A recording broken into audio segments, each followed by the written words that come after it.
और जिस तरह की कल की घटनाएं हुई, उस घटना में लगातार प्राथमिकी दर्ज हुई और 44 लोगों की गिरफ्तारी हुई है, वाहनों की जब्ती हुई है और बाकी जो भी संलिप्त लोग हैं अन्य अभियुक्त, उसमें भी हमारी सरकार उनको गिरफ्तार करेगी और उनकी हैसियत बता देगी। आप सबको हम बताना चाहते हैं कि अब तक जो हमारी सरकार है लगातार अवैध खनन के मामले में कड़ी कार्रवाई की है।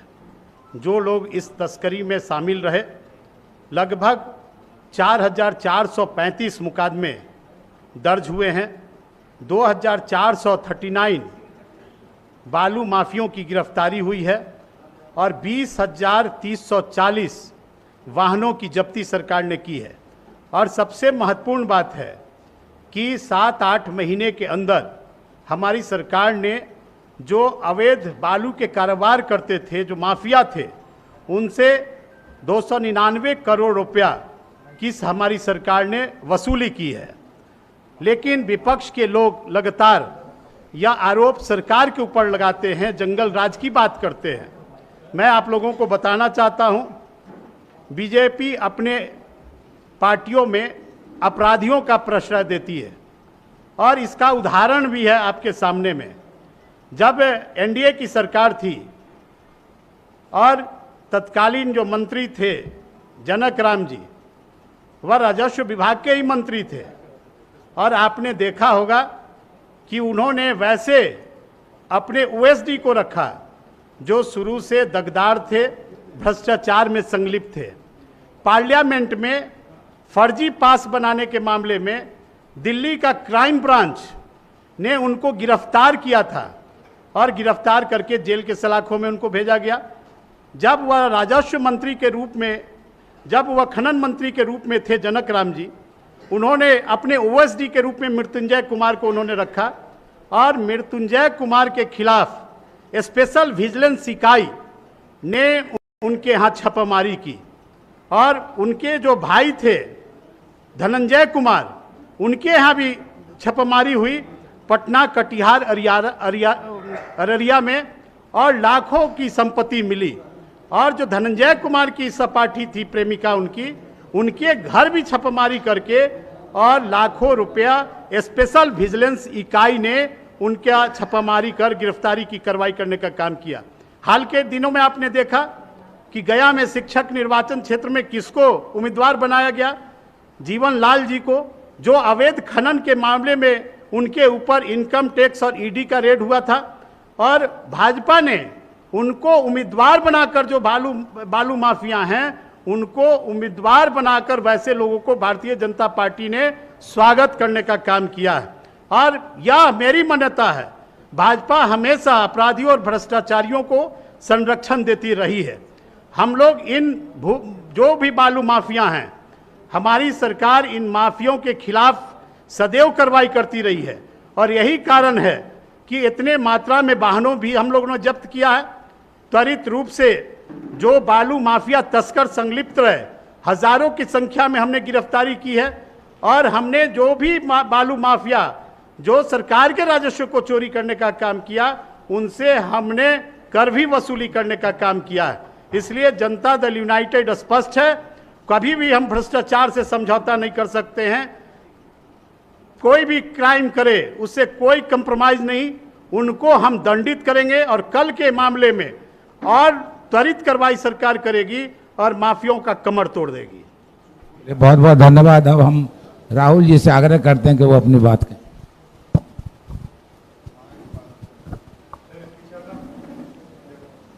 आप लोगों ने देखा है कि जिस तरह से बिहार में सरकार अपराध के ऊपर, भ्रष्टाचार के ऊपर कार्रवाई करती रही है, लेकिन हमारे बगल के राज्य में यहाँ एक घटना होती है। मैं आप पत्रकार बंधुओं से पूछना चाहता हूँ, यहाँ एक घटना होती है, एक जिले में एक घटना होती है तो उसको नेशनल न्यूज़ बनाया जाता है, लेकिन 3 दिन पहले पूरा का पूरा प्रदेश, देश का सबसे बड़ा प्रदेश की पूरी सरकार पुलिस सुरक्षा में चली गई, सारे लोग डर के साए में चले गए, लेकिन वहां पे क्वेश्चन क्यों नहीं उठ रहा है?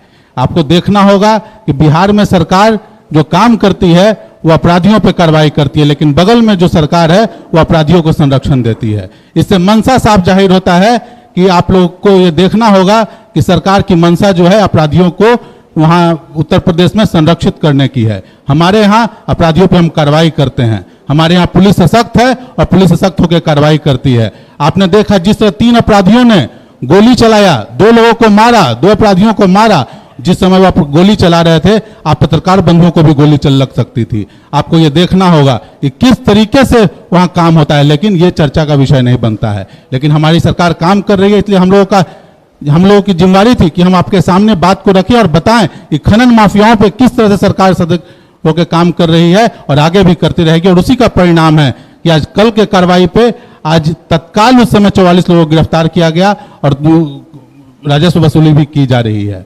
अब मैं अंजू महाराज जी से कहूंगा।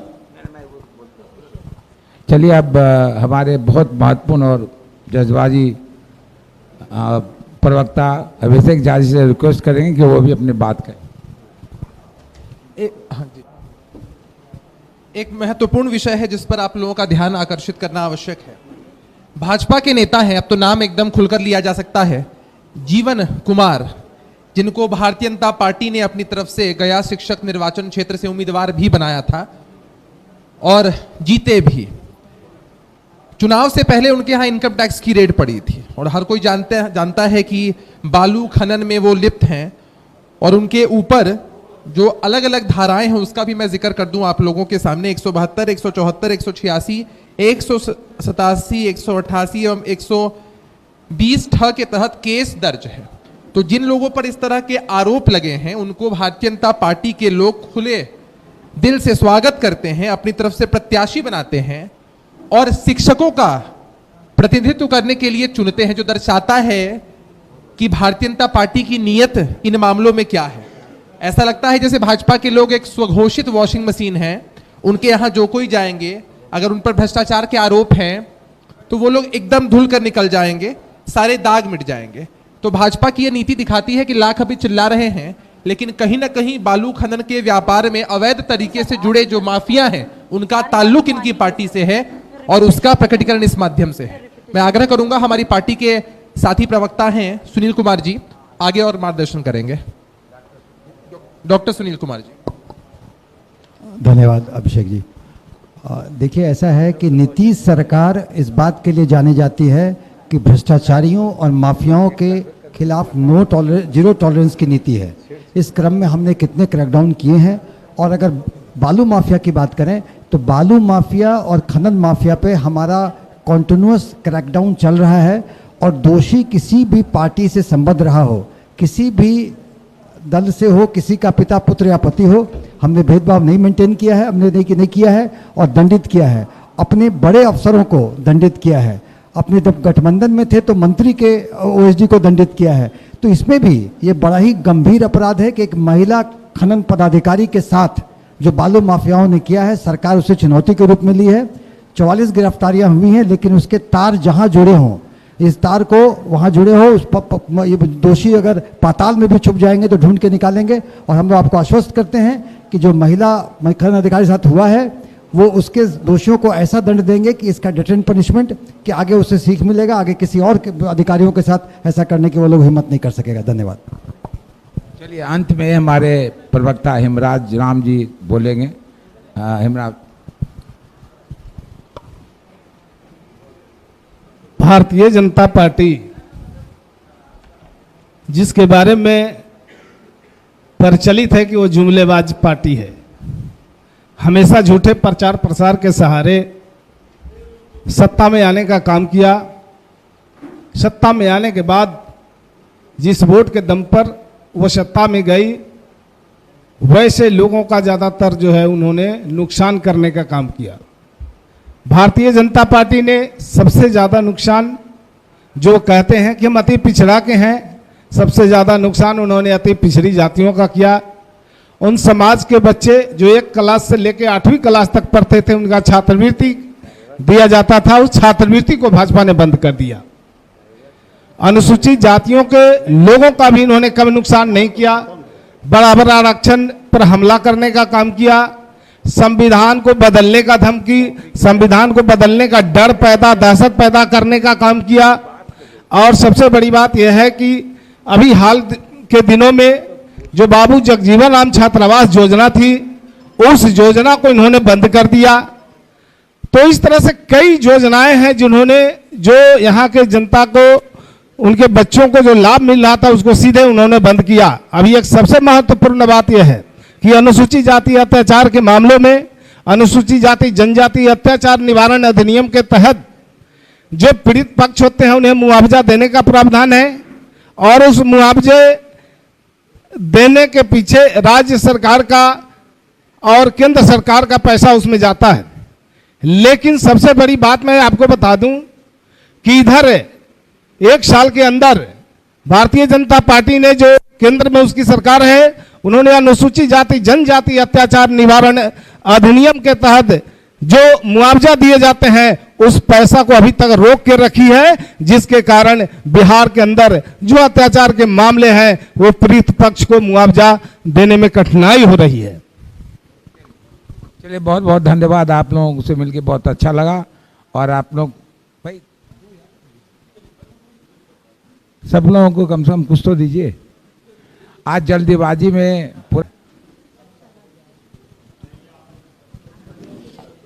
चलिए, बहुत बहुत धन्यवाद।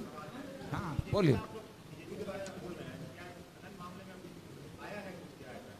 नहीं, आपको बताया इन्होंने ना कि जनक राम जी के जो ओएसडी थे, हाँ उसके बारे में तो बताया कि ऑलरेडी बताया कि 44 गिरफ्तारियां हो चुकी हैं और लगातार छापे मारे जा रहे हैं। हो सकता है कि और बहुत लोग उसे पकड़े जाएं।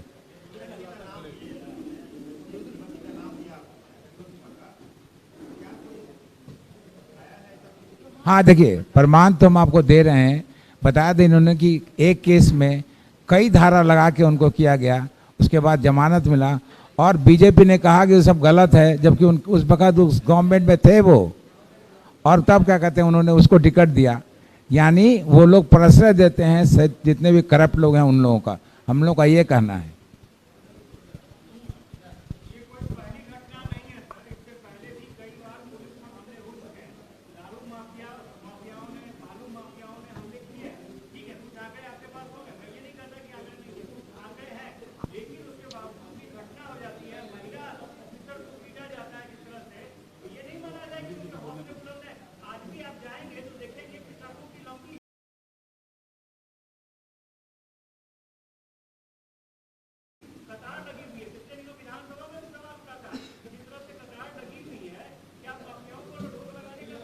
नहीं देखिए सरकार लगातार इस बात को देख रही है और काम कर रही है, पहली बात। दूसरी बात कि पूरा सिस्टम को बदलने की ज़रूरत है, हम भी मानते हैं आप जो कह रहे हैं, लेकिन अभी फ़िलहाल सरकार बहुत ही एक्टिव है। किसी भी जीरो टॉलरेंस करप्शन पे ये काम कर रही है और करती रहेगी। जहाँ भी आप भी अगर बताएंगे कि यहाँ गड़बड़ियाँ हो रही है, उस पर सरकार उतना ही तेज़ी से काम करेगी। अब जब तक उसकी इंक्वायरी हो नहीं जाती, जब तक सब बात सामने नहीं आ जाती, तब तक किसी का नाम लेना गलत होगा।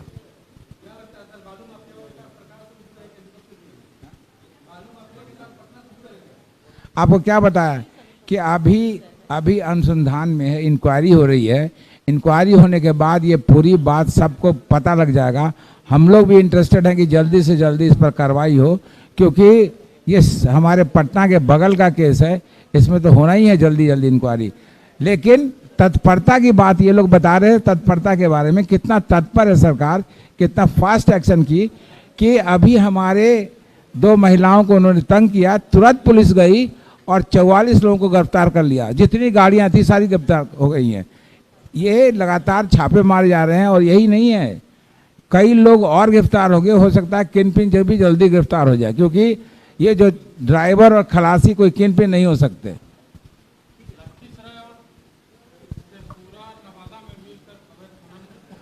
अरे आप दे दो।